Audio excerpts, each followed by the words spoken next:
You know, there are times when you just can't get anything done.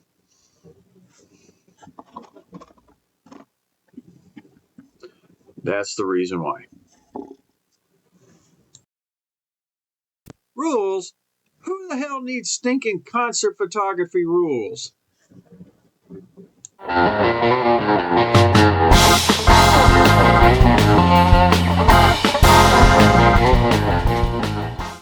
I'm Robert Maxfield. I'm a concert photographer in Dallas, Fort Worth, Texas, and welcome to Max Concert Photography, where we talk everything concert photography related. Right, Charles? Hey. Yep. Okay. Yep.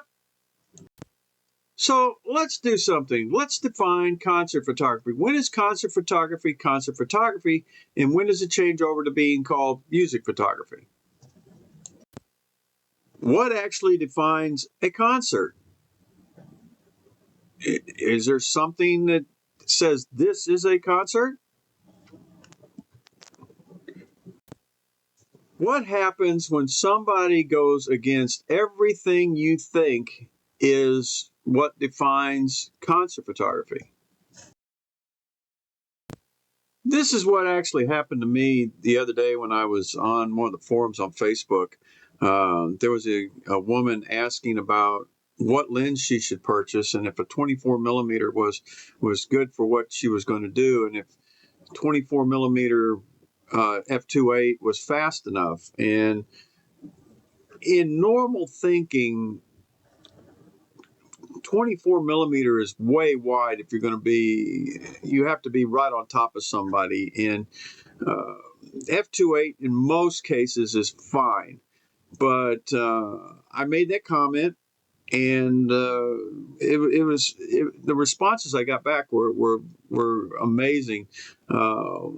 There's a lot of bitter hatred, I guess, out there for me because I shoot a lot of daylight festivals, and I shoot with my weapon of choice is an 80 to 200 millimeter f2.8 Nikon zoom. So I catch a lot of grief and flack, about that, but that's going to come later in the video.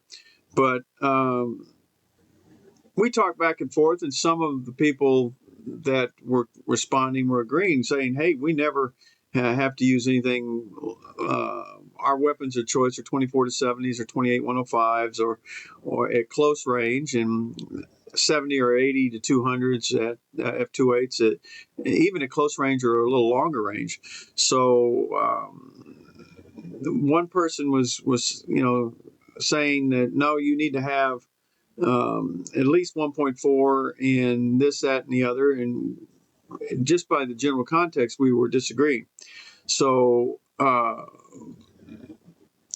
make a long story short, she finally decided to show her environment in which she was photographing in, and believe it or not, it was crazy.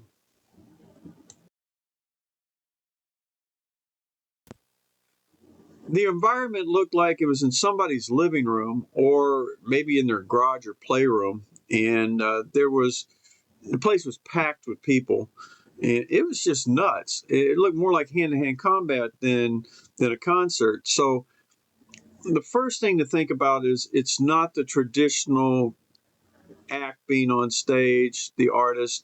You don't have to do a lot of things that you normally do for concerts. Like, one, you don't have to go out and get a media pass. You don't have to worry about pits. You don't have to worry about management.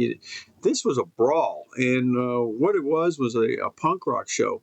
The venue itself was a coffee shop that after hours turned into a pop-up bar with punk bands going on in it, and people were bouncing around. The whole place was a mosh pit. It was crazy. So there was no stage, there was no lights, there was no anything that you normally would find or consider if you're looking at traditional concert photography. But is it still concert photography? Is it really a concert?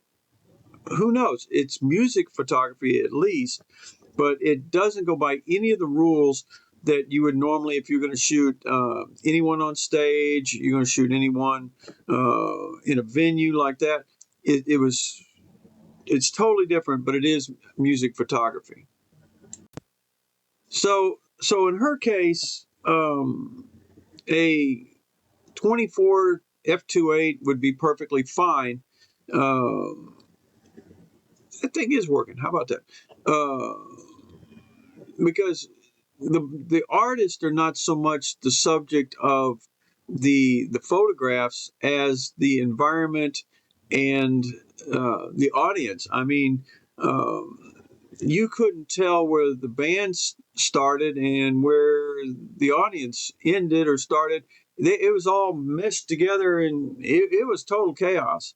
So with no lights, no stage, no real security, it was absolute craziness. But that's when it breaks all the rules. So I guess there's no pure set definition of what a concert is. Um, that could be called a concert. It might be impromptu, but uh, the band shows up, they do what they want, they play what they want. It's spur of the moment, maybe, or maybe planned. Who knows?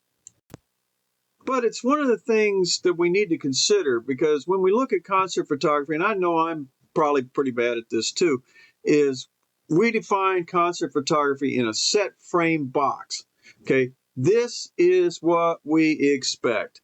And when we don't get what we expect, or we don't consider what, you know, these things, there becomes a problem. There's not really any cut and dry standard for equipment that you need. What may fit this type of environment will not fit in a concert arena style, or a large stage, or even a small club, because even small clubs have different rules than what was projected in this picture that I looked at, and there's different things that are involved in it. So the best thing to do is keep an open mind, find exactly what the situation is, because I was floored. I mean, I've never been exposed to anything like this. So it goes totally against what I normally would consider concert photography, but it is in reality concert photography. So what I'll tell you is keep an open mind, and when you read things are not exactly as they look or seem sometimes, and just be open-minded.